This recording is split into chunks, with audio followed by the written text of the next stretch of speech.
Hello and welcome. Today is Wednesday, the 2nd of March, 2016. My name is Chris Ellis and I'm coming to you live from Johannesburg in South Africa. So it's so good to be here.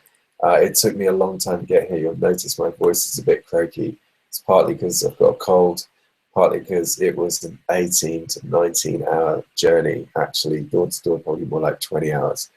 But I made it. I'm here now. It's cool. But yeah, Ethiopia Airlines, highly recommend them. I mean, it was budget, right? Like I just booked the flight last minute. It was £500. I looked at my London rent. I'm basically about to move out of my place in London and needed somewhere to go, right? So it made sense for me just to buy a budget flight to South Africa where I can meet Alakanani, who will be here for the Bitcoin conference in a day or two, probably tomorrow now. So today it's Wednesday. Today it's Wednesday in Johannesburg. It's probably yesterday in America if you're watching it from the stateside. So let's take a look through what happened and what's been going on, because there's lots to talk about. Okay, so first of all, I got the Bitcoin full node working on the airplane. It only just about worked. I cheated a little bit. It wasn't really 39,000 feet. Obviously, we were a little bit lower down than that by the time I could get internet, because there wasn't Wi-Fi on the plane, but it was getting it from my phone. So it's kind of like, it kind of works. And if I was on an airplane, I'm all up for like doing a little fundraiser where I just, just go on an airline with like Wi-Fi and just like sync with the blockchain at 39,000 feet, just for the lols, why not? And so that was that. And the other thing I think is quite important, and it's in the description below, one of my sort of favorite kind of, I don't know if you can call him sort of an adversary of mine, or a colleague is a better way of saying it, is Brett Scott. And I call him an adversary slightly because like we don't agree on a whole bunch of stuff, but then there are sort of intersections where we do like agree, like in spirit anyway. I'm not really all that mad about his kind of, Marxist sort of vibe about him that I think kind of permeates through his work, because I'm really not a big fan of Marx.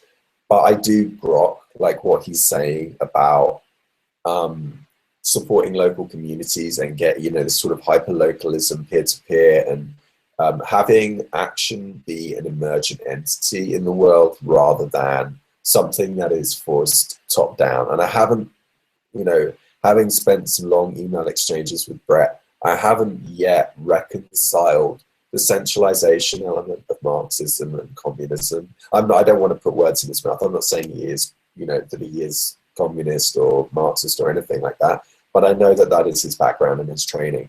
He's an anthropologist. He's an academic, right? So clearly a very smart guy, and one of the people I like because he really challenges me to think. And one of my philosophies in life is that you should really be following and spending time with people that you disagree with, not people that, just like, one of my problems with this whole like an anarchist community is it's just a bunch of in-group bias, like, people like trying to fit in and trying to feel like they belong to this community, and you pick your hyphen, you pick your brand.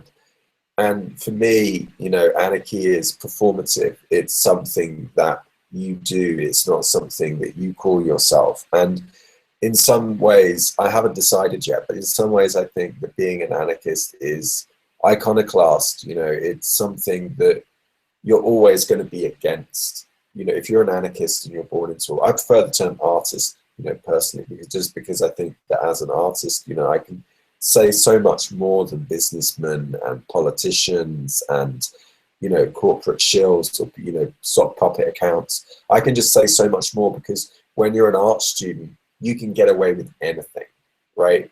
If you like trespass on someone's land, you're like taking pictures, and some security guard asks you what you're doing, and say, I'm an art student. Oh, you're an art student. Oh, that's cool. Carry on. Sorry, I didn't mean to interrupt. But like, as an art student, much, and so that's kind of how I think of it, rather than like calling it anarchy, because when you say like anarchist, or you say libertarian, or you say capitalist, or you say any of these terms, they come loaded with a whole bunch of baggage, and people bring their own meanings to these terms. And so I think that they fail in their usefulness to us. And we're joined by Ollie, far too late, I think, for you, young man. What are you doing up at this I hour? just saw the link. What time is it in the UK at the moment?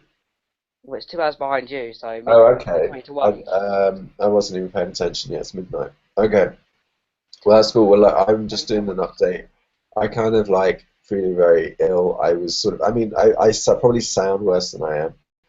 But basically, it was about a 20-hour flight, a 20-hour journey door to door, and it involved changing in Ethiopia. Let me just get you the pictures.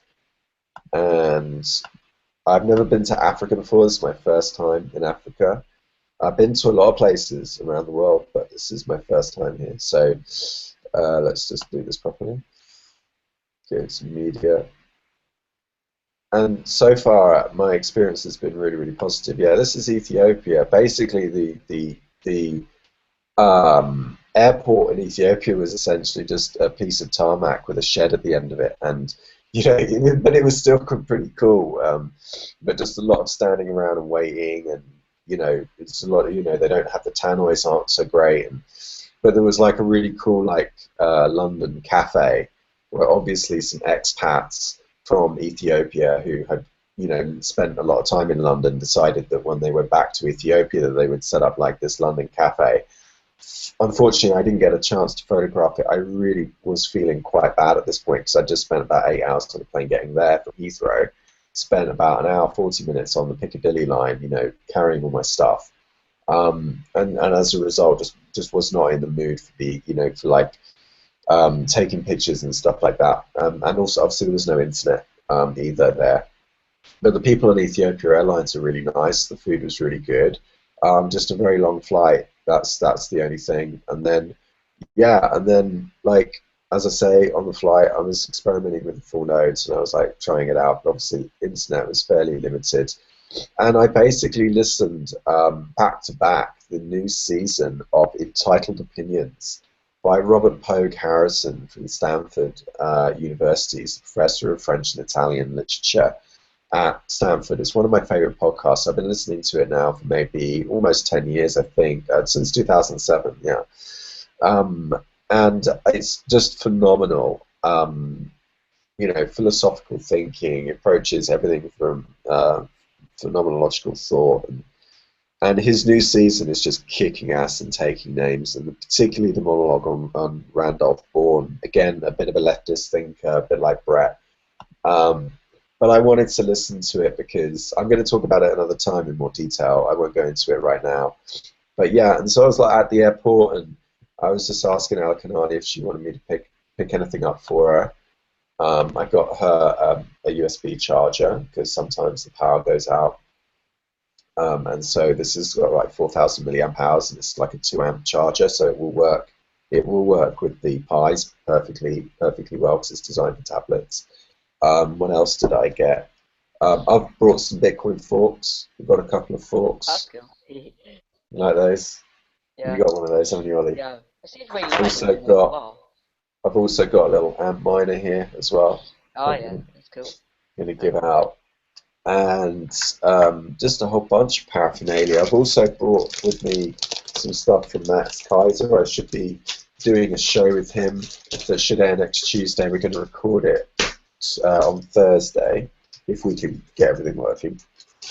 And yeah, so he's given me some start join stuff to hand out and some little top-up cards.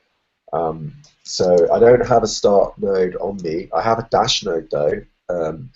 And I'm up for like, I'm really here. What am I here to do? Okay, so what's the call to action today? What do I want to talk about? I want to talk about the fact that so far my experience of South Africa and the place in Ethiopia and in general has been really good. Like everyone that I've met so far has been super nice and polite, and I find it really, really hospitable here. The weather's obviously gorgeous and beautiful. I don't have to take the vitamin D tablets, but also like the taxi drivers, my first experience when I came out, of the airport was to be met by all these taxi drivers wearing these kind of high visibility vests.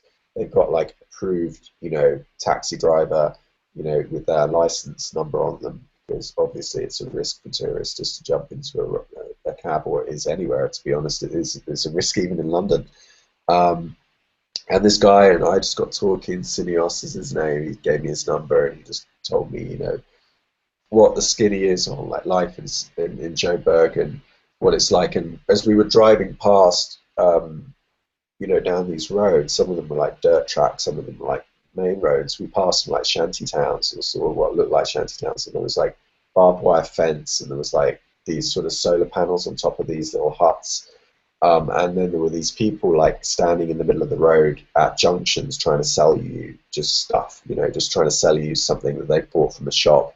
And then they walk into the road at the junction and then hope that at the red light that, you're going to buy something off them. I mean, I can't imagine that they're going to make any money doing this, and they're probably putting their lives at risk as well, like standing in the middle of the road, So I kind of got talking to him.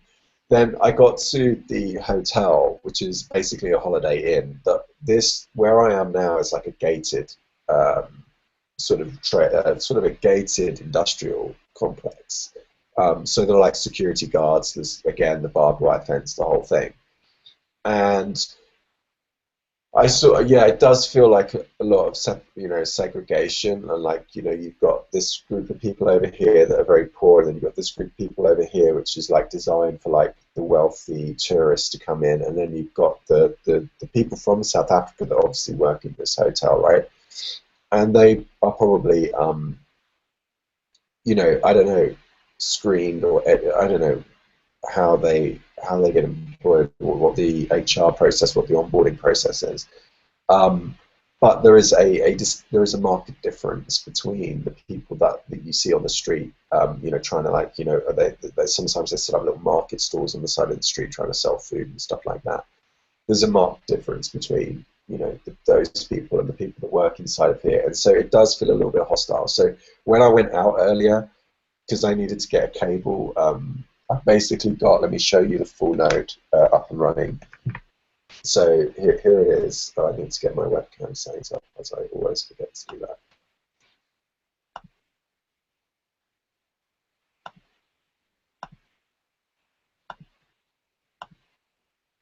Okay, so there it is.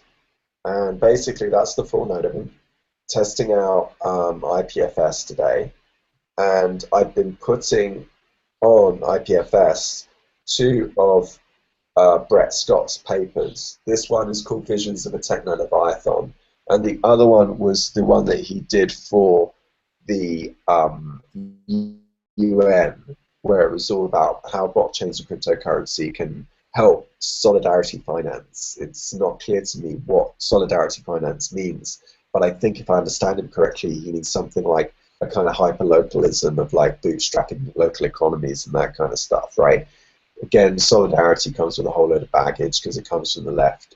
But I suppose what I'm trying to do is, when it comes to ethics, right, ethos, character, ethics, as I've said before, is a process. But I think that it's important that when we do ethics, that we understand where our values come from first. So, like, there's this great quote from that podcast that I just told you about Randolph Bourne, where he says, morality is a matter of taste. Morality is a matter of taste. But I think that what is important for me, as someone that is a study, I study philosophy. I don't call myself a philosopher, but I study it, and I think what's important for me is that people understand the background of where they come from. Like, if you've got some beliefs, ask yourself why. Why do you hold those beliefs? Where did they come from?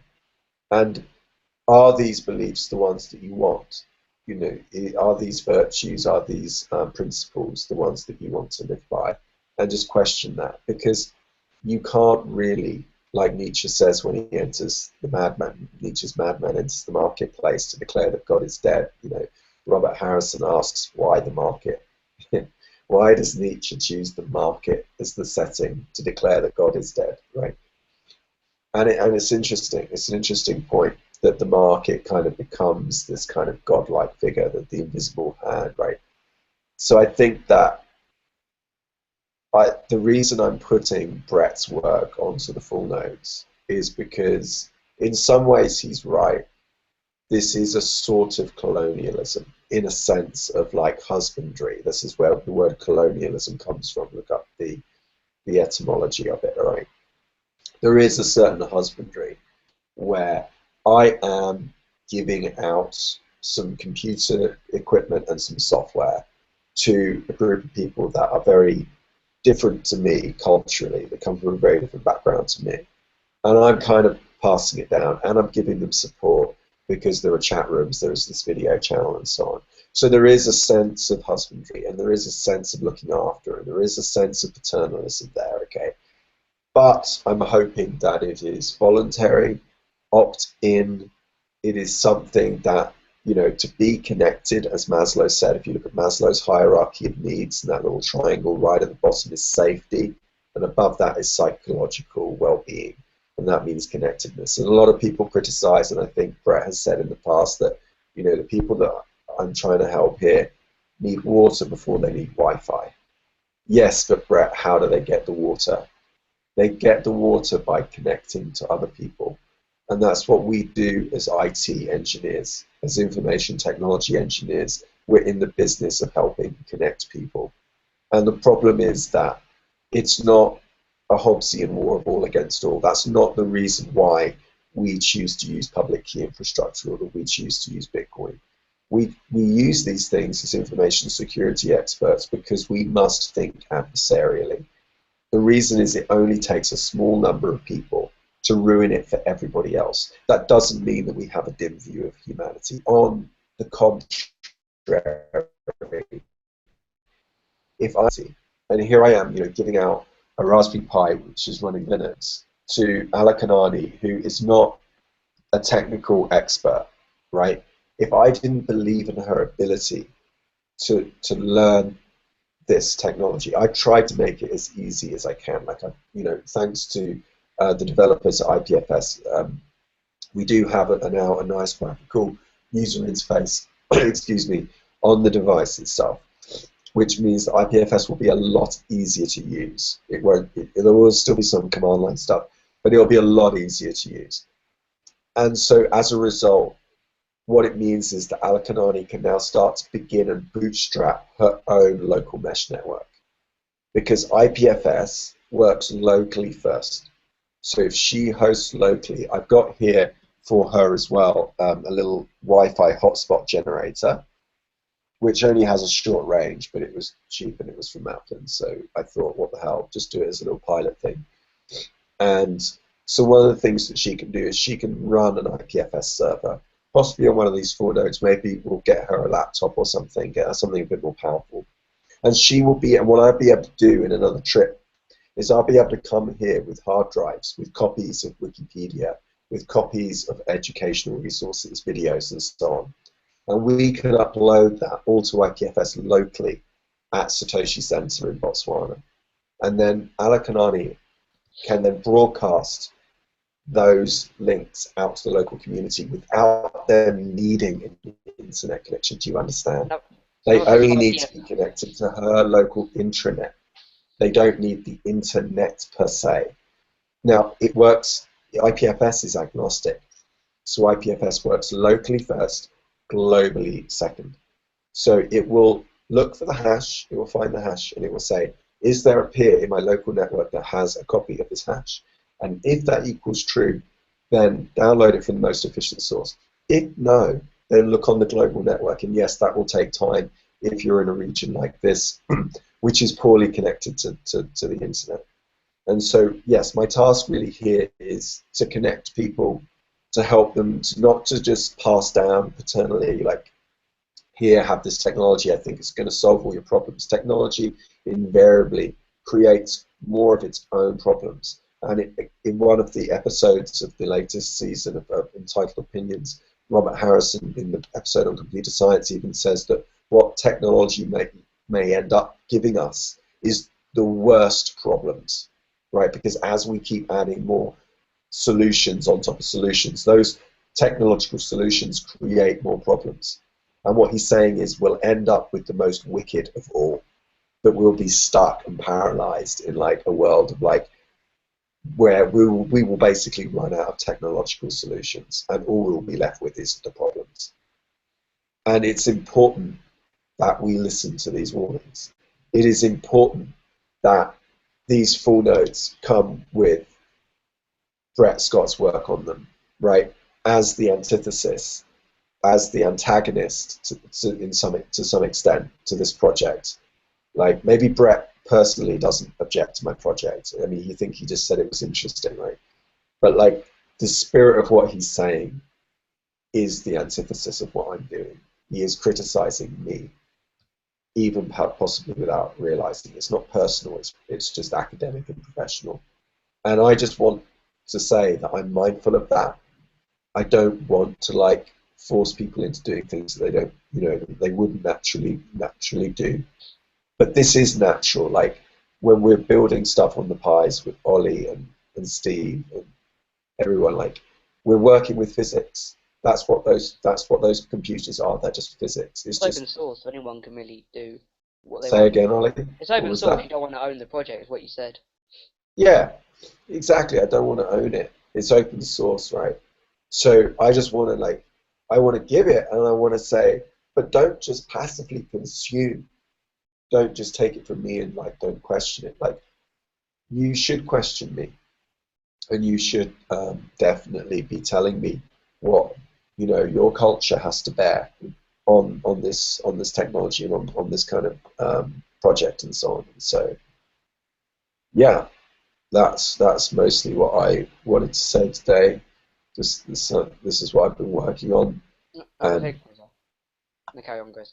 No, go ahead, Ollie. I've spoken long enough. Sorry. Nothing with IPFS that I could actually write a code in Alekanani and Botswana could actually do stuff and download a code with a link that I've created with GitHub and other stuff. Yeah, I can introduce you to the developers at IPFS. I don't know how it's going to work with the resolving, because at the moment IPFS only resolves to a hash, which is a really big problem. Because obviously people are not going to be able to search Wikipedia using cryptographic hashes. That's just not going to happen. So what we're going to need is some kind of gateway. And I believe there are already gateways out there that already exist. So maybe what you could write, some kind of Python script, where when somebody is on Wikipedia, what it'll do is it will look for the link locally first, and it will check to see if IPFS has it in its local storage, and if it doesn't, it will then check the internet for the link. A database, check the database. Yeah, a database, and run it through Nginx or run it through Apache or something as a web server.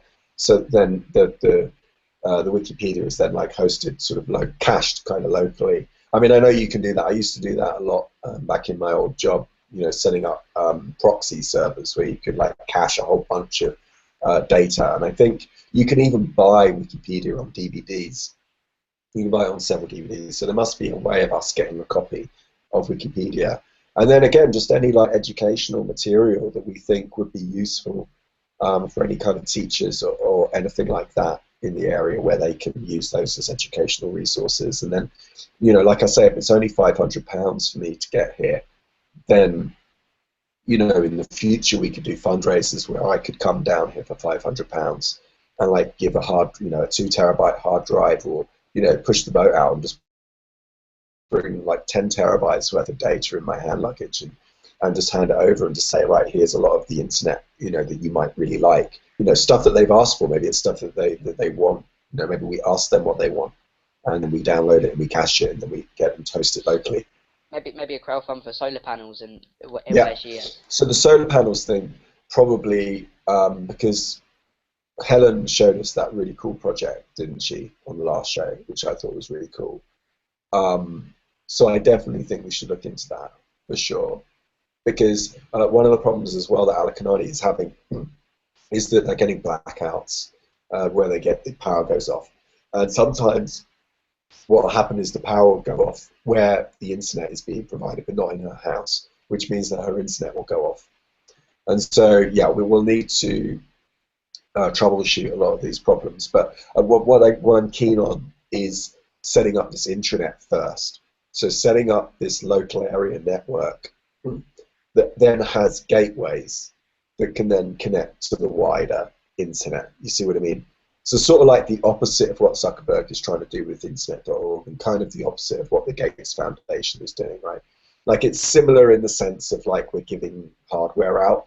The difference is this hardware that we're giving out is open source, and you have root level access to the hardware. We're not baking it in.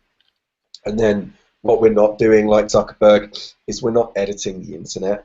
We're not censoring. We're not saying like you can only have access to this internet. What we're saying is this is all that the internet has to offer.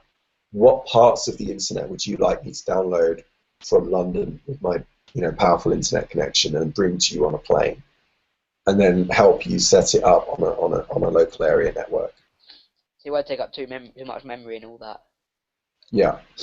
I mean, logistically, it'll work. I mean, I know it'll work. I've done it before. I've done it on set, on film sets before. I've set up local caches of materials so that producers could watch rushes from other units and stuff. I mean, it's not a difficult thing to do. I don't know how I'm going to get it to work with IPFS, but yeah, it could be something that you could do.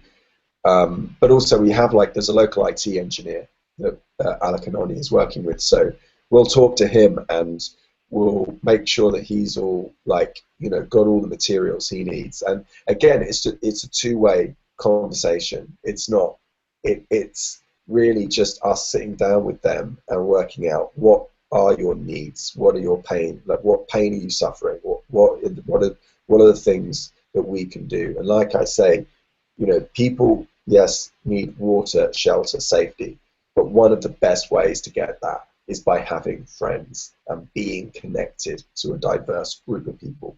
And that's what this technology has the ability to do. Right? So when you connect people, they are so much more powerful. And I think then, once you're connected to a global community of 3 billion people potentially, and you're lacking water or you're lacking shelter, you can ask for help. And they've got Bitcoin, and they've got Dash, and they've got whatever other coin they want. It doesn't matter. I don't care. I'm not biased. I'm not a Bitcoin maximalist or anything but they can start earning money, and they can start saying, okay, this is what I'm suffering from one human being to another. I am suffering some pain. Please, will somebody help me? And then somebody else has the ability to facilitate them, and that's what we're doing. We're opening up those channels so that you don't have to go to your government to ask for help, so that you don't have to go through some corrupt non-government organization that is wasting money on expensive offices and 5-star hotels and jeeps and all this shit. Right? It's just individuals helping individuals. Say again, sorry. It's individuals, but it is peer-to-peer basically as well. Yes, correct. The internet is basically just other people, right? I mean, networks are just made of people. And the thing to understand about networks, one of the things that I said to Brett in an email, is he's got one of the things that I think puts people's backs up about Brett is that he uses terminology like solidarity. He uses terminology like collectivism, which a lot of Rothbardians are really against. A lot of this sort of anarchist libertarians are against. And he uses words like solidarity. He uses the word alienation, which comes from a philosopher called Karl Marx, who wrote Das Kapital and in another essay talked about alienation. But when Brett uses the word alienating, he doesn't use it in quotes, and he doesn't capitalize the A. He just it's a use mention error distinction in philosophy, in my personal view, when reading his work, because he kind of means it. I think he's grokking Marx when he says it. I don't think he's saying it in a vacuum. It's there's definitely influence. He's definitely indebted to Marx, right? So when he uses the word alienation 5 times in that paper in the UN, being published by the UN, it's not a coincidence, okay? It's not. He's using it, and he's thinking, he's bringing to bear, he's bringing his training to bear on the status quo, and that's what I'm trying to get. That's what I'm trying to address here. I'm trying to address that, like, we can't avoid bringing our backgrounds, our culture, our training to the current state of affairs that we find ourselves in today. What we can do, though, is we can question why. We can ask, where did these values come from? Why do I believe what I believe? You know, and do I want to continue? Because if you're not, as Gadama says, putting your knowledge at risk of being wrong, then you're probably not intellectually honest. Like, all you've done is you picked a brand, you bought the T-shirt, and now you're stuck with that football team forever. Except this isn't as benign as a football team. It's actually really important when we're discussing ethics and politics. Politikos means the way the power relates to people, or a way of relating to people, basically. The opposite of an oligopoly is an aristocracy. Aristos means the best to rule, as opposed to an oligopoly, which is usually a self-organized group of individuals that try to manipulate and control a wider system by predicere. Latin means to predict. It's the same lexical root as the word predator. Predator and predict have the same lexical unit. Prade, I think, from Latin. It's been a while since I studied Latin. I'm really sorry. Somebody out there will troll me in the comments and tell me where I'm wrong. But essentially, predators predict their prey.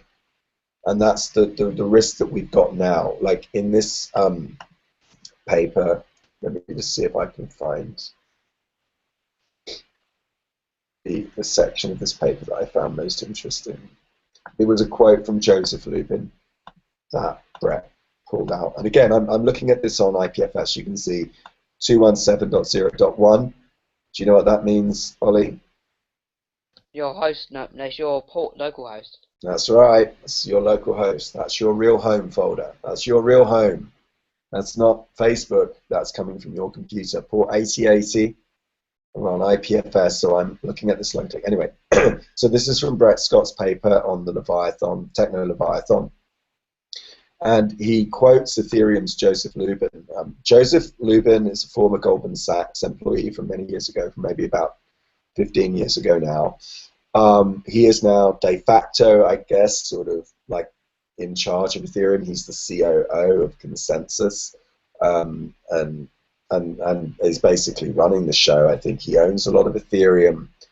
Anyway, he quotes him here and says, "There will be ways to manipulate people to make bad decisions, but there won't be ways to manipulate the system itself."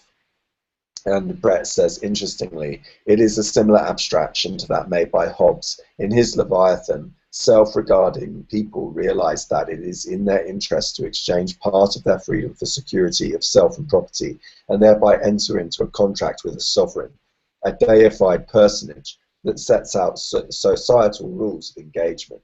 The definition of this sovereign has been softened over time. Okay, and he goes on there. Now, the point I want to bring up here is that one of the things that Brett doesn't address here is the way in which this system can be manipulated now by people like Joseph Lubin. I'm not saying Joseph Lubin will. Never met the guy. I haven't had the chance to get to know him. But people that are in a position of power now in this space, in the distributed ledger space, we are defining the standards for the future, for the people that will inherit it. And so it behooves us to think first about why we're doing what we're doing, and to question where our beliefs came from, and if they're the right ones. I personally just think beliefs are dogma. I think ideas are better. Ideas are a bit more malleable. They can change over time. But I think that, especially with a lot of what's going on with all these companies, and the problem with like Coinbase and Classic, and like Classic isn't going to run on this Fullnode. I've been trolled a few times by these Classic shills, and it's like, look, I'm all up for you putting Classic on it. It's one line of code different in my instructions on my Git repo, fullnode.project.is. It's one line different. If you want to put Classic on there, I'm fine with you putting Classic on there. I have no objections. It's open source. I cannot stop you. I personally cannot vouch for the code in Classic because I haven't had time to look at the diff. I haven't had time to look at the difference between the Classic original version. I'm much, much, much more familiar with the Bitcoin code. I've been running it for years, for like 4 years. So I'm much more familiar with it. I follow the pull requests. I follow the bit processes. And so I can vouch for that, and I feel safe putting that on computers. Right now, I don't feel safe distributing Bitcoin Classic on the full nodes, though I'm certainly not going to stop anyone from putting it on one of my full nodes if they want to. The reason is because I can't vouch for the code, number one. Number two is 2 megabyte block size is probably not going to cut it. The Raspberry Pi full node only just manages with 1 megabyte blocks, and that's assuming that you keep it fairly active and uploading. Now, in other news, we do have a Raspberry Pi 3 coming out. In fact, it's out. I bought one.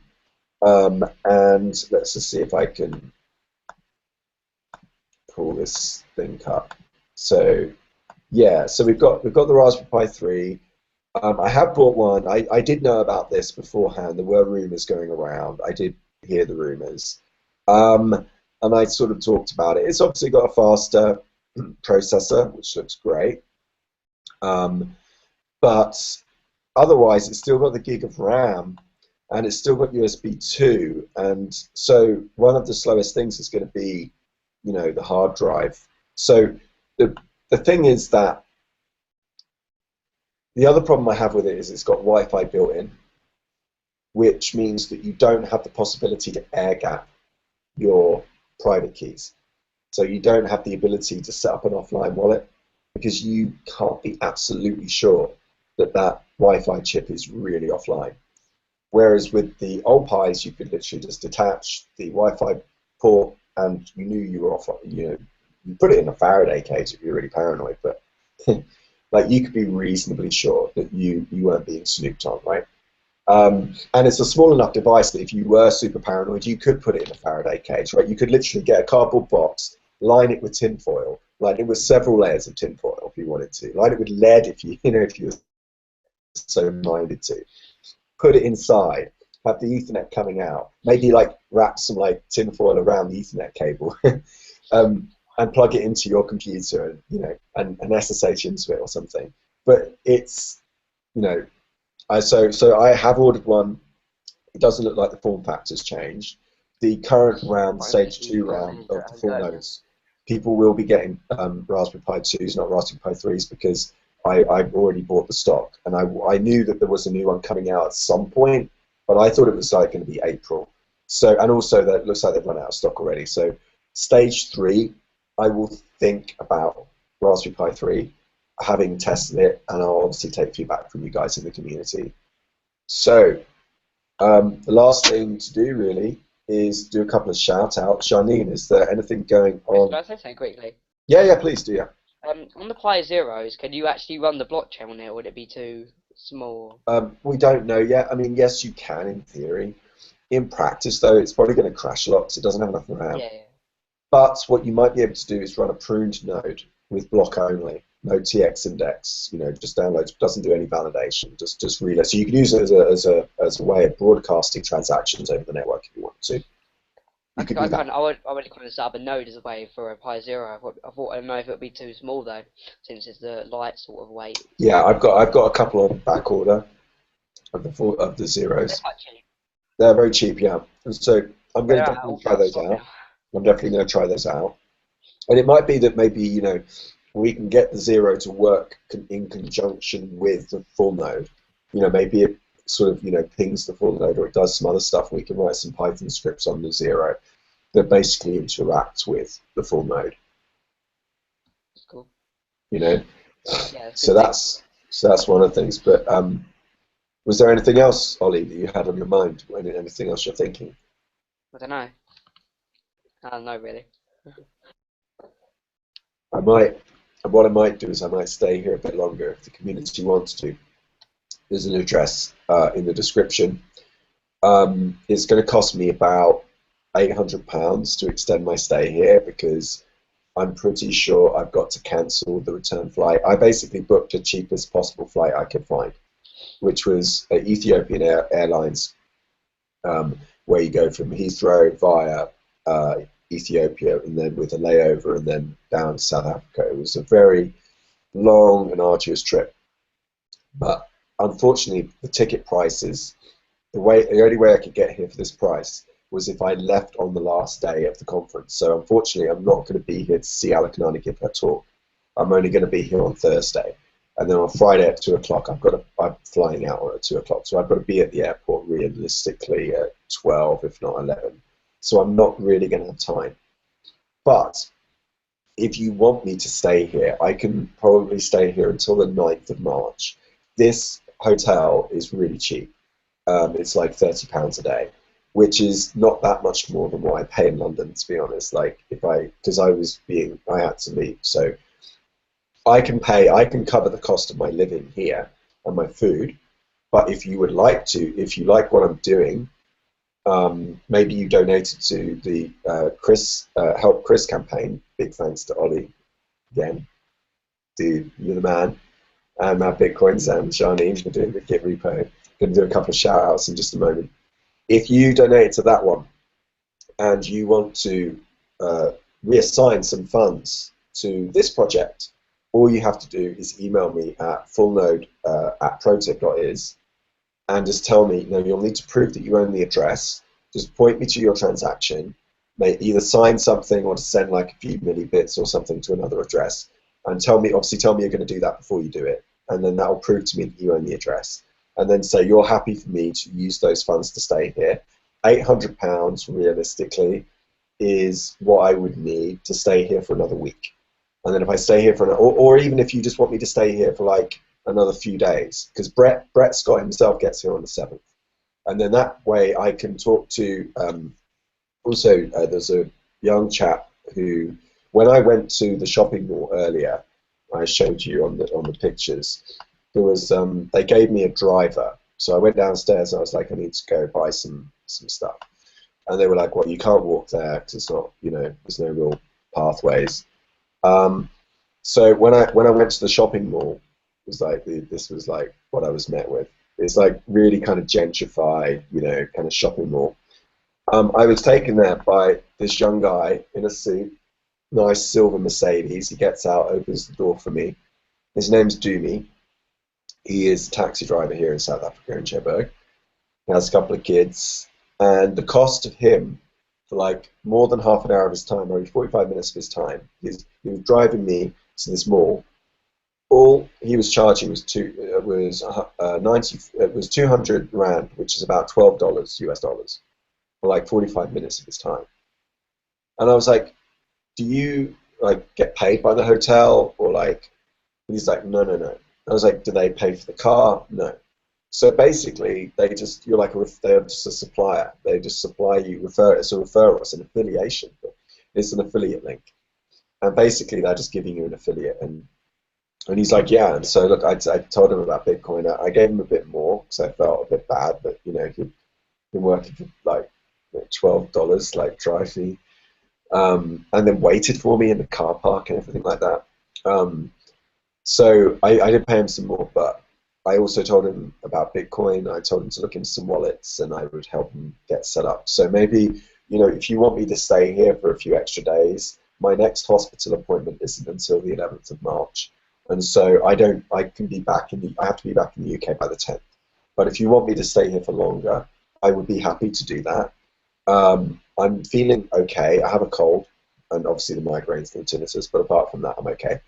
I can basically help people like Sinius and like Doomy get into Bitcoin. Maybe we can print out some Bitcoin accepted here stickers for their windows, and so then when tourists come along, they can like have like Bitcoin accepted, and then Bitcoiners, when they come to Joburg, they can pay for their taxi fares in Bitcoin. And that's the other thing I've got to tell you about. Also been working on some open source software, which will basically allow you to run your own shop.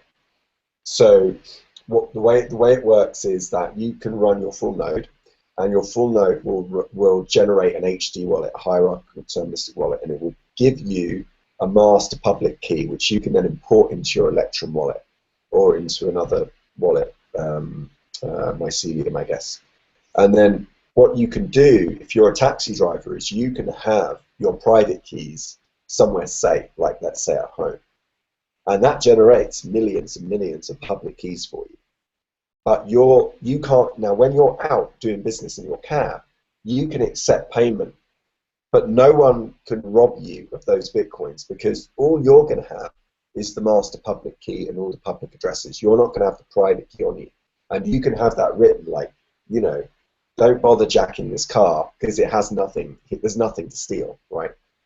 And then what we can do is we can give these cab drivers these full nodes, or, you know, I guess we give them full nodes, or we could even like to set up like some DigitalOcean. I mean, I prefer it when people look after their own stuff. I don't really want to be in the business of setting up VPSs and shit. I'd rather they just had a full node, and then these taxi drivers could actually like have the master public key on them, and then every time a new customer comes in, it will just generate a new public key, and they can have like a little screen. We can get them like a low-cost Android tablet thing, so it will just generate a new QR code, and that will connect to the full node, and then it will so the full node they'll be running from their house.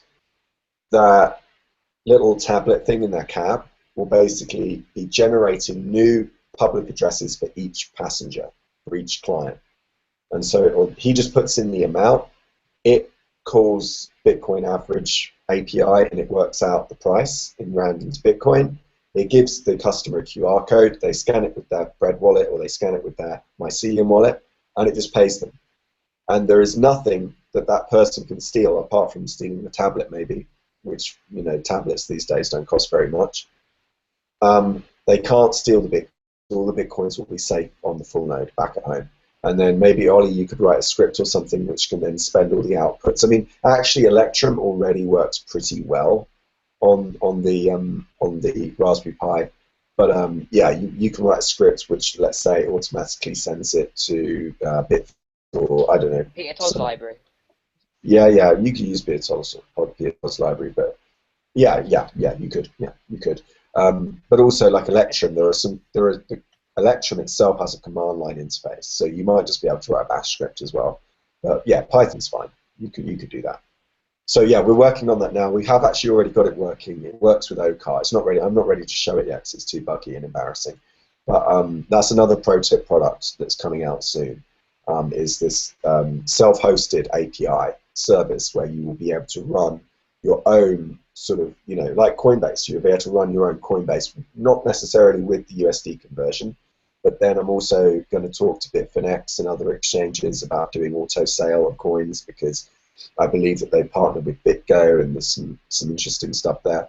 So one of the scenarios we could see is that you know, Ollie writes a script on the full node where when it accumulates more than $100 worth of Bitcoin, it automatically sends it to Bitfinex's account, right? That person has set up, and then Bitfinex is programmed to automatically sell or automatically set up those Bitcoins in a sell order, right?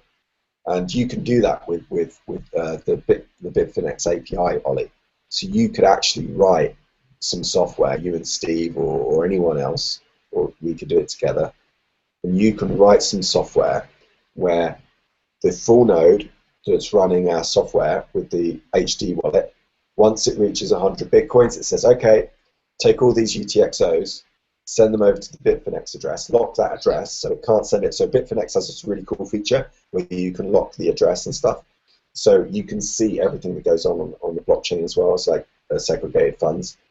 It sends it to that address. It can't send it, so no one can attack it. No one can say, like, send it to a different address, because it won't accept it. It goes to Bitfinex, and then Bitfinex sells up an automatic sell order. Yes. You see what I mean? Yeah, and then they get the funds. Because actually Steve said that he sent me a thing that you can actually have Bitcoins instead of Satoshis. He wrote a bit more code for the Bitcoin. Oh yeah, with the floating point, yeah. Yeah, you don't have to use integers. You can use floating point. Yeah. What is it when you get to 100 Bitcoins? Is it or something like that? When you get no. Well, what do you mean 100 bitcoins? No, How it's much when you you get get when you get to to 100 something? when you get to 100 million satoshis. One That's Bitcoin. when there's 100 million satoshis is one Bitcoin, I think. Okay. So Yeah. if the whatever the variable equals to 1 Bitcoin, then sell or something like that. Then have another variable. Yeah, exactly. Yeah, I mean, you're going to have to do a bit more because you're going to have to check at frequent intervals. Let me show you You could use the Bitcoin yourself. average. Use a bit of Show the you Bitcoin. Bitcoin average. It's a really cool website. A Bitcoin average has an API, so you can use these guys as a way of getting the local prices because obviously I know South African rand, like you know. So my journey today was 400 rand, right? Or it was 200 rand to go to the mall.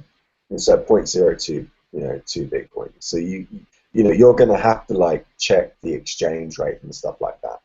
But they can configure it, any way they want. Maybe they want to keep some of the Bitcoins, or maybe they want to hold some. Maybe they want to sell some. That's okay too. So yeah, the idea is that they will be able to self-host with this little computer. And if you think about it, like in terms of adoption, like people buy routers, people buy Vimeo. What's that thing called? TiVos, those things that record television. People buy gadgets for their house. People buy like network speakers, networked hard drives. I mean, there's a whole industry for gadgets. I mean, what do you think Apple does? Apple is in the business of selling toys and gadgets, right? Like whole retail parks full of these gadgets that you plug in. They've all got network cards in them. This is what the full node is. This is exactly what the full node is, right? It's another gizmo. It's another gadget. So they buy it as a gadget. It's got some software preloaded. It's plug and play. You plug it in. You set up your HD wallet. You configure it. You set up, all the firewall. We can do all that for them. And then, set up, walk them through setting up a Bitfinex account.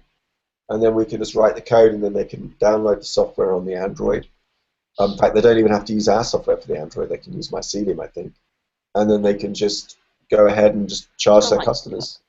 It's kind of like any operating system in a way, or any kind of computer that's, but yours is open source in a way. Yeah, it's open source, but it puts the individual in charge. There's no API. Well, there is, but it's their own API. There's no it's not coming to us. I'm not hosting a server. I'm writing software. I'm a writer. I write software, right? Project manage software. And that's it. I'm not actually responsible for the funds because they're not on my server. I'm still responsible to educate people. That's why I call myself the Chief Education Officer. But I'm not looking after or the custodian, and nor do I want to be the custodian of these funds. And then I think this could be really good fun. So if you would like me to stay here, I need to raise some money to do that. The more money I raise, the longer I can stay. It's like a crowdfund sort of thing. Yeah, a little mini crowdfund. You can either pay to the address in this description down here, or if you already donated to me before and you want me to provision those funds for this project instead, send me an email. I'm at Mr. Chris Ellis on Twitter. That's in the description here in my bottom third. And just say, hey, look, I sent you some money. I would be happy for you to use this for your South Africa trip. I'm getting lots of vitamin D here. It's really nice weather. It's giving me somewhere to live because right now I actually don't have anywhere to live. So it's not even like a dead loss to me. I'm actually I'm not saving money, but I'm not losing a lot of money, if that makes sense, because I could go back to my parents, but I really don't want to do that. So, say again. I think it's quite cheap to live there as well, so you're not really... It's really cheap. It's really, really cheap. This hotel's really nice. People are really nice. And I would not object to staying here for another week. So, yeah, you can do that. So you can help people there as well. It's good. Yeah, it's cool. Janine, talk to me. Well, the only thing that's in the chat box is someone said they think that they're witnessing the second coming in disguise watching this video. The second what does that mean? Yeah, second coming. Well, it's probably a reference because you look like Jesus, maybe. Oh, because of the beard. Yeah. That's mostly because I'm just lazy. And then same person also quoted you saying, if you're not bringing your risk of being wrong, you're not being honest. So they just quoted that. And then Chris McCready has apparently been trying to get in contact with you, and he says, Yeah. "Oh, you're in Johannesburg. Okay, that's why." So, Yeah, sorry, Chris. Basically, my life's been a bit topsy-turvy, and I have been getting your messages, but then you've always been offline whenever I've got them. So the deal with the crowdfunding is that we have had an offer. So the reason we were using StartJoin is because we felt like StartJoin was a good community that would, because we previously did Indiegogo and we had problems with Indiegogo, and people kept complaining that, like, we can't donate to you using Bitcoins using Indiegogo. And then I had to do this thing where I had separate chart that I had to make graphics for, like, the money we've raised in Bitcoin and the money we raised in fiat. And then when you go to the Indiegogo campaign, it looks like we've only raised $3,000 when actually we raised 12,000. So the advantage of StartJoin is that they accept Bitcoin donations. Plus, Max Kaiser's got 20 million viewers. He took me on air. I didn't ask for that. He offered it. I didn't pay him for that either. Like, he just said, "I'll come on air." And that got me massive exposure. I couldn't have done it without him. Yes, there were some technical issues, and StartJoin is a startup, but I have nothing to really write home about. I thought it was really good. I was really happy with the way it went. I was really happy with the community there. Really like the people that I met there. Um, and so basically, if I set up an independent shop, I'm basically creating two separate entities for people, two separate websites, which is conflicting and confusing for people. So I've been offered, someone has not confirmed, but someone has offered to buy a large number of Fullnodes, pledged Fullnodes from me, which go a significant way to completing this project. Somebody with money. I'm not ready to say who or what yet. So I am in a position where, if I kind of create my own independent shop right now, I'm sort of stepping on StartJoin's toes a little bit, because I'm sort of like setting up my own thing. So I'm not quite ready to do that yet. But actually what I would ideally like is for there to be a shop on protip.is which sells peripherals and extras for the Fullnode. So if you want to buy like a Wi-Fi dongle, if you want to buy a extra memory stick with a blockchain on it, if you want to buy a new SD card, all that kind of stuff. You want to buy like extra bits and pieces for it, replacement fans, warranty packages, that kind of thing. That's probably what I would do on the shop. But in order to do that, I need to talk to all the wholesale suppliers, and I'm still going through that process of getting, because at the moment I'm buying stuff off Amazon, and that's not really sustainable. I can't, just keep buying stuff off Amazon. I need to buy it from the wholesalers directly. So I've set up a limited company called ProGratis Limited. It was already in existence. It was just a dormant company that I set up with Leo last year. We never ended up using it for the project because we didn't get all the paperwork ready in time. So now I've got David Bailey and I are now co-directors of ProGratis Limited. ProGratis was the original name for ProTip. It means for the kindness, which I thought was really appropriate, but ProTip ended up winning because it was just shorter and more recognizable. But ProGratis is the limited company. ProGratis does not own any assets. It doesn't have anything at the moment. But I will, in the coming months, transfer the legal rights of ProTip over to ProGratis Limited. I haven't decided at the moment. ProGratis and this project in general is a not-for-loss project. Not-for-loss project. We're not against making profit. We just believe that it should come as the result of doing things right. One of the reasons I didn't set up a non-profit organization is because sometimes that's a bit dishonest.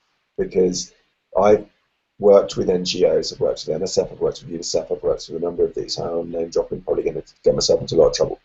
The thing is, there are ways you can get money out of these organizations without being profitable, because you can charge salaries and you can have per diems, per day allowances. So don't let the non-profit tagline fool you. Just because a company is not for profit doesn't mean that the people working for those organizations aren't making out like bandits. I'm not saying that UNICEF and MSF are like, I'm not saying that. I'm just saying that I have experience working with NGOs and I know how it works. And for me, when I was setting this up, I was like, well, if I set up a non-profit, I'm really hamstringing myself, because what if we did really hit on a really good idea and it was really successful and the community wanted us to make profit? We'd now be like caught in all this kind of legal framework where there are no share allocations, there's no way of like getting any external investment. I wanted to leave my options open, so I set up a limited company, just limited company, regular limited company. And we're going to have to do something where I make a commitment, a smart contract or something, you know, a commitment to the community, that I will run it in good faith, and I will basically commit to a not-for-loss organization where we do not lose money in the process of this, of running this organization, but the profit, if it's warranted, should be allowed if we are successful in achieving those aims. I haven't quite worked out the logistics yet, so that's where I am on the shop. That's why the shop isn't there yet, but it will be once I've got all the paperwork and everything sorted out. So now some shout outs. Any other comments from the troll box? Chris McCready, just because he heard you address him, and he just said message him when you get the chance because he wants to talk about sponsoring. Cool. Okay. Yeah. Thank you, Chris. So Chris has been a great help to me personally. Gave me a job at his startup, ShopRocket, which you should check out. Shoprocket.co.uk. Lets you set up your own shop online. They also allow Bitcoin payments. A really, really good company. I worked there for a while. It's a really good experience. So Chris has been really helpful to me in general. Actually, gave me a place to stay for a couple of weeks. So I can't, be grateful enough. I actually. I'm overwhelmed by the number of people supporting me. So I'd like to give a big shout out to my colleague over at Histories of Things to Come. I don't know whether she wants me to say her name or not, but I have asked her to do a video interview with us on the World Crypto Network at some point. And yeah, she writes this blog. She's a historian. I think she's excellent.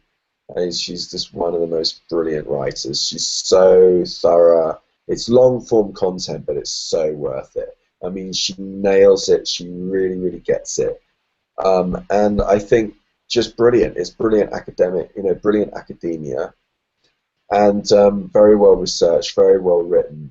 And this is my favorite one. This is the IPFS one, where her and I had a private discussion, and so she ended up writing about it and all the stuff that we're going to talk about with IPFS and people, creating a stable history, so that when children are born into that history, because remember that, like Ollie, there are going to be kids that are going to come later on into a world where blockchains already exist. And any technology that exists when you're born is considered natural. That was Douglas Adams who said that in the article he wrote in the Times, I think, in the 90s. I might need to DuckDuckGo that.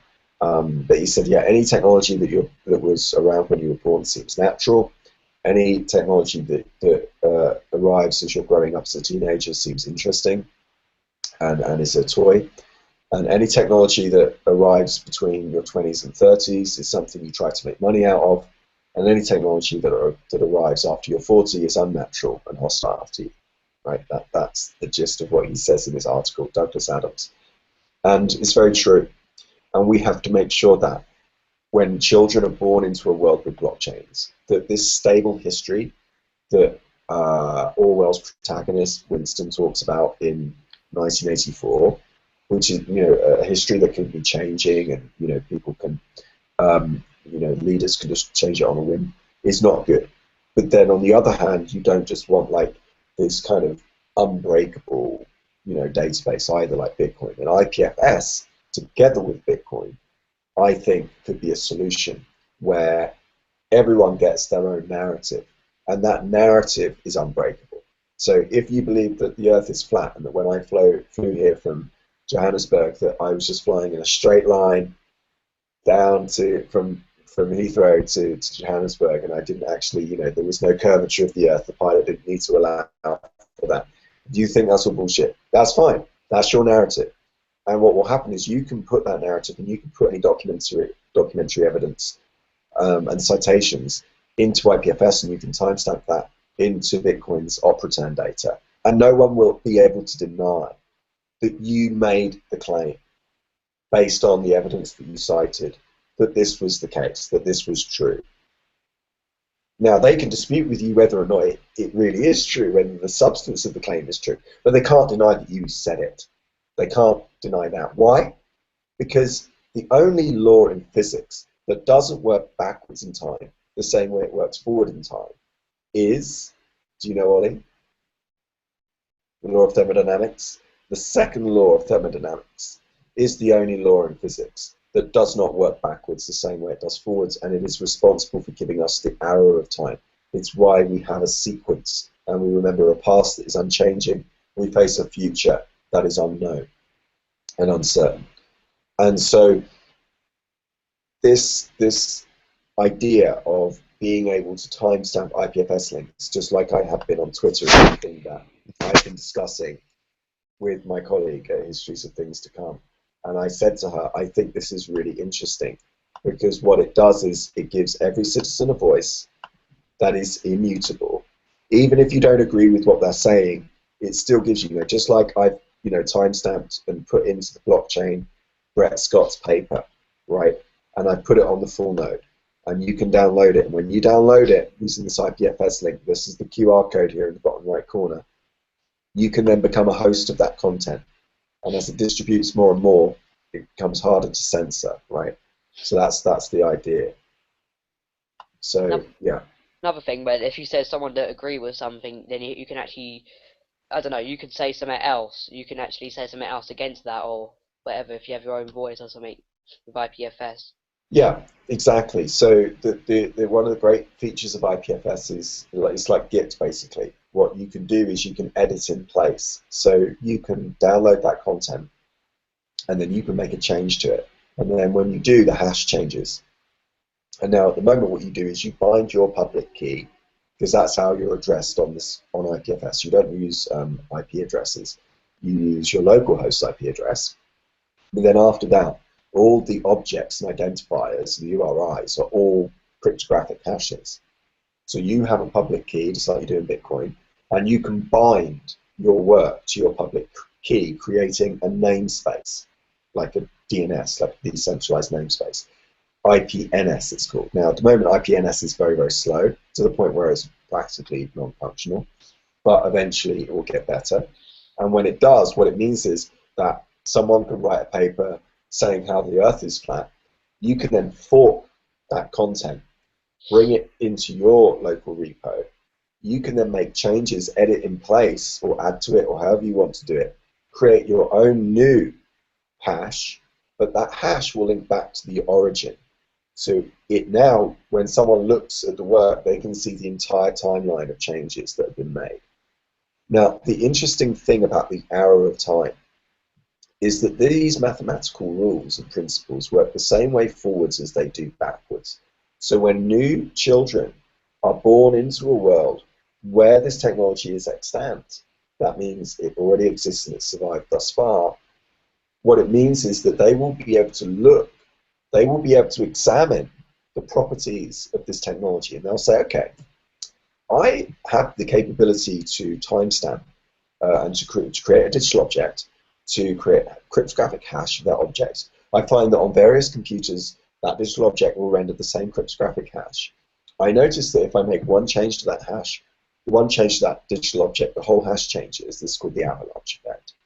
I understand that these hashes are like pointers, and I understand that these can be hosted from my computer using IPFS. I also understand that I can put this link onto a blockchain, which has a very, very powerful network of computers behind it that is securing and locking in the sequence of events, including the metadata. It has a currency backing it to keep it autopoetic, an incentive engineering process of autopoiesis. That means that it contains the seeds of its own generation, it keeps going, and that these miners are incentivized by the block reward, but also we're incentivized because now the blockchain has intrinsic value. Why does it have intrinsic value? It has intrinsic value because it contains all the metadata to all of this information we're storing. And if we were to lose that information, that would be, in my view, a bad thing, because now we wouldn't have access to information. And who doesn't want information? Who rejects on philosophical grounds the internet? Not many people. There are a few. like really like weird philosophers that have got some weird views, but not many. And I think, you know, it's a natural human tendency is to seek the truth. Nobody goes out into the world wanting to be lied to. And so these children are going to look at these tools, and it's going to feel natural to them, like Douglas Adams says, and they're going to see that the rules that they see going forwards in time will have worked backwards in time.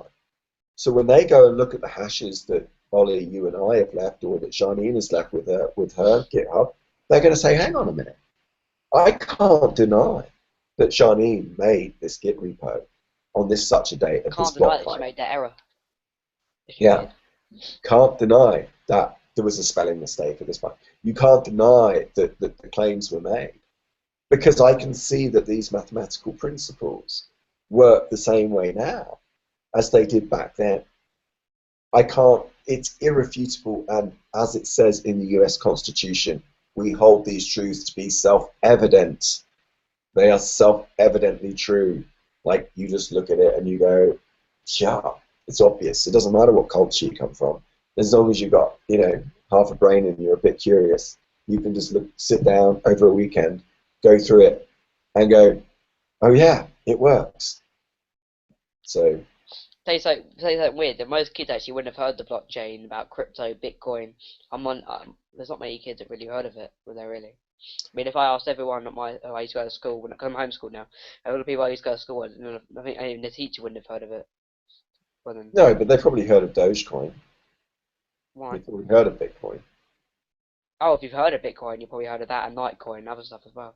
Yeah, but they won't. There's a lot of awareness. There's not a lot of understanding, which is why we're doing what we're doing. It's why we host this show. It's why I make these. People understand it, because you said that you have to learn about philosophy. You have to learn about loads of things, crypto, about loads of things to actually understand Bitcoin. I mean, probably I don't even understand Bitcoin, but it's a really hard thing to understand. Well, you never really stop learning. I mean, even people that are studying it now, you know, you have to be prepared to say, I don't know, you know, sometimes. But there's loads of things just keep coming out.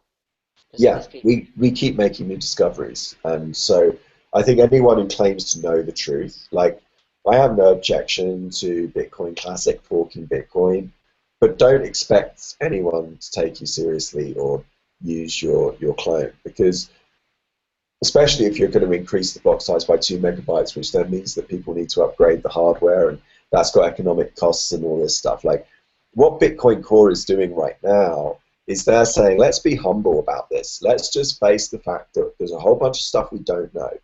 But the hard fork is going to give us a scenario where we are going to enter into even more uncharted territory than we are already in. And it's going to require more hardware, which is going to exclude more people, because Alec and Arnie won't be able to run a full node running on Classic because the Raspberry Pi is powerful enough. And so you've got all of these problems to deal with. And as a result, you see, you know, it is not democratic in the sense of demos kratos. You know, remember the definition I've been using so far is the ability to self-organize, the ability for people to get together and to bootstrap their own economy and to bootstrap their own markets and their own, you know, governance structures if they want to, right? And that's what that would prevent, because the overhead, the physics just isn't there yet. We don't have the physics yet. We don't have the circuit boards. We don't have the processing power.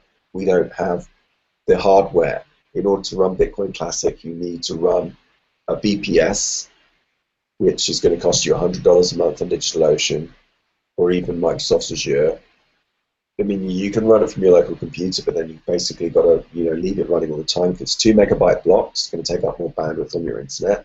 Might mean you need a segregated internet. You probably won't be able to use an old laptop like you can currently with the latest blockchain. Whereas what Bitcoin Core are doing is they're saying, whoa, whoa, whoa, before we start increasing the block size, which we will get around to doing, let's make what we have more efficient first.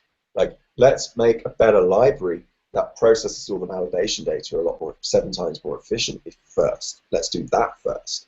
Like, let's do segregated witness where we can actually separate the signatures, which we really only need at the time contemporaneously as they're published. We don't need them, you know, later, and put them in a separate data storage, and then give node operators more choices, so that if they want to be validators, they can. If they just want to download the whole block without going through every TX and just host the blockchain and be able to broadcast transactions, that's okay too. But give people more choices. Like, this is good engineering. What we have with Bitcoin Core, in my view, is not an oligopoly. It is an aristocracy. They are the best people to rule. Why? Because Vladimir van der Laan was given his power by none other than Gavin Andresen, who, of course, will not want to say now that he has bad judgment. Surely he wants to say he has good judgment, that we should listen to him, and that when he goes out slutting himself, in his own words, to all these other projects and creating all these various forks of Bitcoin, he doesn't want to make a claim something like, I've got bad judgment, don't trust me. He wants to make a claim something like, I've got good judgment, trust me. I trust you, Gavin. You put Vlad in charge. He was the right person to put in charge. That's the best decision you made. And you were put in charge by Satoshi. And that's been passed down. That's an aristocracy. And that's how it works. And the reason that we still use Bitcoin is because it's useful. Someone somewhere has to find it useful, or more than one person has to find it useful in order for it to exist. And it does still exist. It's an X-hash network. It's like the largest supercomputer on the planet. It's still here. And yeah, if your politicos, your way of relating to people, is just to go off and kick your toys out the pram and say, all right, you're not going to accept my thought, I'm going to work for the banks, or just because you don't get your way, you're just going to like stomp your feet and try and get some press releases and some stuff in some mainstream media. Yeah, you can do that if you want, but don't expect not to be judged for it. Like, don't expect people to like you. Don't expect to make friends and get shit done in the future. I think that's just going to get you a whole bunch of hate when the engineers, the real engineers, the real scientists end up doing the work that needs to be done, which is a sign of good leadership. So, look, I'm here in Johannesburg. Up until now, I have to leave on Friday, which will be the second day of the conference. I would like to stay here for longer, but that was the only ticket I could get for less than a reasonable price, which is like £500. If you'd like me to stay longer, I need to raise more money to do that. I have emailed the airline to ask about changing. I will pay out of my own money for the cost of the hotel, so there's no skin off my nose, but I would really appreciate it if people could, if you want me to, and just tell me what to do. Tell me to, if you want me to go talk to the taxi drivers, get them to look at Bitcoin, install Bitcoin on their phones, stuff like that. I'm happy to do that. Happy to get a printer and print out some stickers, whatever you want me to do. You're my boss. I'm at your service. And yeah, that's it. That's enough of a monologue. I'm your boss. What's that? I'm your boss. Yeah, you're my boss. Yeah, of course you are. Yeah, of course you are. Like, no, that doesn't mean I don't have individual responsibility. No, I know. That doesn't mean that I can't say no if I think, you can't tell me, like, kill that person. No, I'm not, I'm still an autonomous agent. You're open source. Yeah, but if you tell me something that is in alignment with my values, then yeah, I'll do what you want me to do. And if people want to pay me money and say, hey Chris, thanks for all your work, like, would you like to go out and meet some people that are living in these kind of rougher regions of Joburg and talk to them and work out what their needs are? Is Bitcoin right for them? Can they even use Bitcoin? Do they even have internet there? Like, how does it even work? I'm happy to do that as well. I just, yeah, I'm here for you if you need me. This is really the work that the Bitcoin Foundation should have been doing, and they weren't. But I'm more than happy to do it, and I don't need to be paid 200 grand a year. Don't even need to be paid 10 grand a year.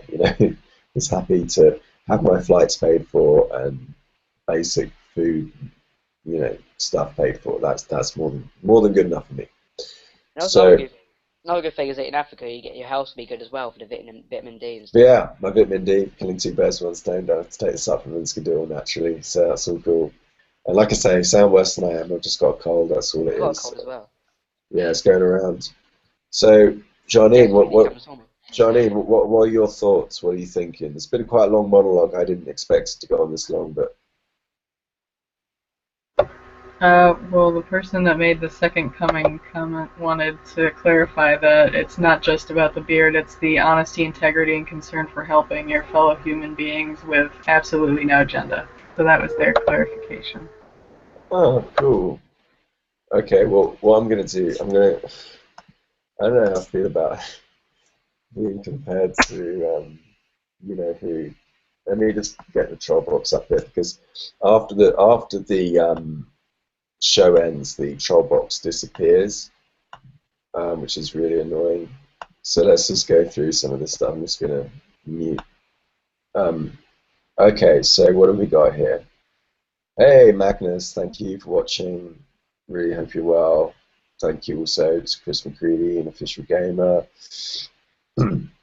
And so, Jess Detzner. Yeah, hello, man. Yeah, I've seen you before. Thank you very much for tuning in and sticking around. And not just to be the honest integrity concerned help in front of you, it's that agenda.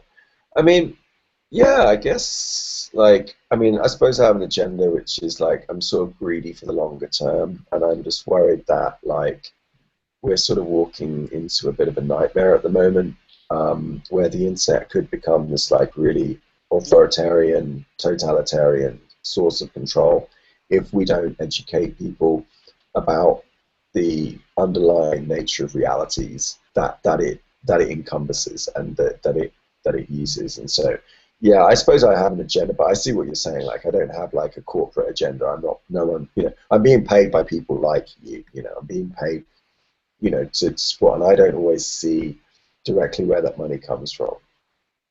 And yeah, so this quote here is actually, I'm paraphrasing the philosopher Gautama. So that's not original with me. I've just paraphrased him. And this DDoS thing, I mean, there have been lots of like DDoS attacks on. There have been lots of DDoS attacks on Bitcoin, so I don't know. I'll have to take a look at it. DDoS starts Sorry again. for my name, but I need to go now. Oh yeah, sure, man. No, I didn't mean to keep you up late late. anyway. Yeah, it's very late for you. What is it? Was it 4 o'clock in the morning where you are? It's 4 in the morning, but I passed out earlier, so I got like. Does that mean you just fell asleep? Or I passed out as and I didn't mean to sleep. I just kind of collapsed in the bed. But yeah, but thank you very much for joining. I really appreciate it. I was awake, so I might as well join. Sorry, my dad dropped something. I think he's falling down. All right, cool, man. Well, thanks a lot for being here. I really love having you around, Ollie. I think everybody does. I'm having you around. Yeah, you bring a lot of energy, and thanks a lot for the fundraiser and everything. We wouldn't be here if we weren't for you, so thank you very much. I'll see you. Talk to you soon. Bye. Yeah, okay, so yeah, I'll talk a little bit more about the DDoS thing once I get more information. The last shout out to give, I guess, is to OKTurtles. Thank you very much for the help and support that you gave me in this. It was on the Indiegogo, is that right? It was a Tower Effect. Let me just get his Twitter up. You should follow this guy. He's like super smart. It's Greg Slepak, who I've had on the show before. He was on the show where we covered Factum, and Honesty is Subversive, I think it was called. I think that was the name of the show. And so yeah, this is this chap Greg. He's a really nice guy, one of the most honest people I've met in crypto so far, and he's sort of going for this whole kind of basic income vibe, which I'm sort of like, yeah, I'm interested in it, I guess, as long as, I have some concerns about it, but it's one of those political issues that actually spans all sides of the debate. Like Milton Friedman was in favor of it as a sort of negative income tax, but then also the left, the left really like it, and some other reasons. And I'm interested in Tendermint as well, and I am sort of curious about proof of stake and things. I personally don't think proof of stake is really proof of anything, and I think that it just concentrates wealth, which is why like Ethereum is probably supporting it. And they've got, Vlad, who's doing Casper, and Vlad is incredibly smart. I respect this guy so much. Like, I listen to him all day talking. He really is very, very smart. But I'm worried that being smart doesn't necessarily mean you're right. A lot of very intelligent people have got things badly wrong in the past because nobody can predict the future, not even Vlad. Vlad Zamfir, that is. And so when it comes to Casper, I'm open-minded. but I'm telling myself this story and I can't get it out of my head that Ethereum is basically just an overfunded high school project. Like, you got this young kid, Vitalik, and he's come up with this great idea. And it's an idea that's sort of, you know, blockchain plus, blockchain 2.0, 3.0, whatever you want to call it. But it's basically doesn't add that much value on top of Bitcoin. And in any case, like, the value adds that it does give you fairly marginal. And you could probably do them in other ways on top of Bitcoin without incorporating Bitcoin. Like, in engineering, we call it separation of concerns. Right? And my fear is that with Ethereum, we're trying to be too many things to too many people. Like, yes, there is separation of concerns in so much as they're not putting, like, you know, NIST and everything, and they're not bundling into one software package. They are separate, you know, modular. It's modular in its design. They're not. But I feel like as a Ethereum Foundation and Ethereum as an organization and consensus as well, I feel like they're trying to do too much. They're trying to take over the world. They're trying to be everything to everyone. And my fear is that, especially with R3, you know, forking Ethereum and trying to use it to get the banks together, it looks like this is basically just the banks trying to have a blockchain and trying to subvert, again, trying to redirect, trying to say, like, oh, you know, Bitcoin was all scary because Silk Road, you know, booga booga and drugs and hitmen and all this stuff. But this is like the clean, whitewashed version. And the reason they like proof of stake, of course, is that they own most of the stake because they're custodians. That's what banks do, is they look after money. So they'll be in charge of the chain. And my problem with Casper is, you have a problem with something called the ash conformity. So ash conformity was an experiment done. It's an area of social psychology. It was done in the 1950s, where basically you get a group of people together and you get them to say, you know, for example, like, you know, which is the longest line, right? And there's a bunch of Confederates in this group. So you're in a room with a group of people like this, and then there's one. So most of all the people in the group are Confederates except for one person. That's the study, the subject in the study.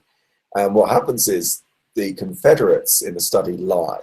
So they'll say A is the longest, and they'll campaign about it. And then the study subject will be like, it's obviously B. Like, B is obviously the longest. And like, well, what are you talking about? But what will happen is they will fall for peer pressure. People will start putting pressure on them, and they want the subject in the study wants to conform.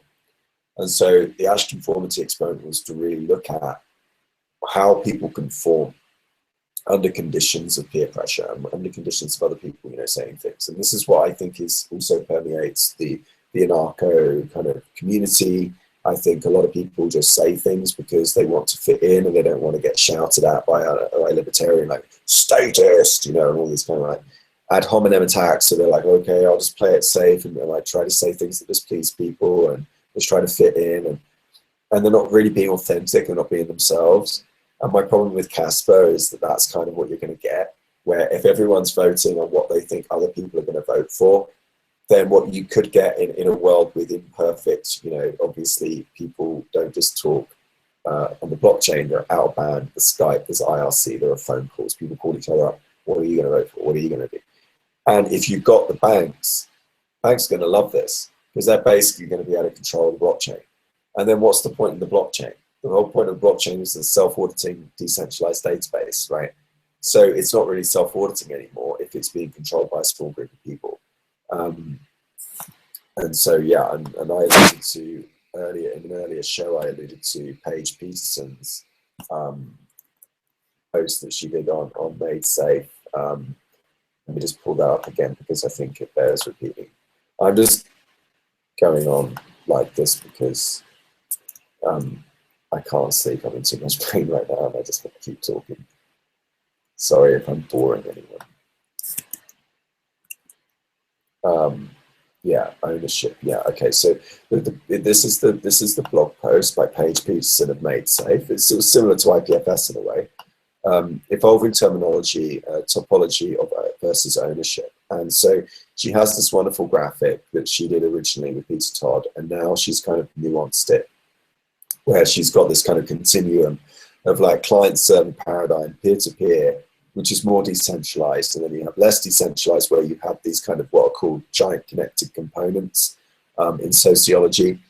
These big sort of, so giant connected component would be like Google, Facebook, you know, any of these types of things.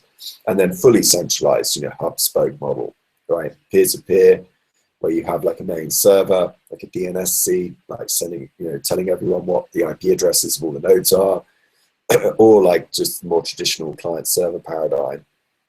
And where we need to sort of find ourselves is somewhere in this continuum, right? Somewhere like here between these two, where, yeah, maybe we can tolerate a few giant connected components, as long as those giant connected components don't have a monopoly forever, as long as those monopolies are mutable temporally over time. And my problem with Casper, my problem at the moment, and I'm open to be persuaded as always, but my problem at the moment is that it opens itself up too much to the conformity, where if you're being asked to vote on what you think the next block height is going to be, you're going to vote for what you think other people are going to vote for, not what you think is the right one. That's my problem with it. And so, you know, ever since it's been around, I think Sonny King, I don't think Sonny King invented proof of stake. I think it was invented by this other developer originally, but like Sonny King put it into Peercoin, which was proof of work and proof of stake. And it's also not clear how Ethereum are going to go from proof of work to proof of stake, because they would have needed to have like put that into the code beforehand. Like you can't just make a hard fork. It's a bit more complicated than that. So they would have needed to have made provisions in place. So I don't know enough about the project to say where they've done it. So I remain openly skeptical to Ethereum. I am interested in it. I do have an Ethereum full node. I am interested in making Ethereum full nodes. I'm interested in Solidity contracts and all these things. I'm just not sure. I'm just not persuaded yet that it's basically not just an overfunded high school research project, all for high school research projects. But £50 million, £15 million, or $50 million, sorry. It's a very, very expensive high school research project. So that's all from me tonight. Thank you very much from here in Johannesburg.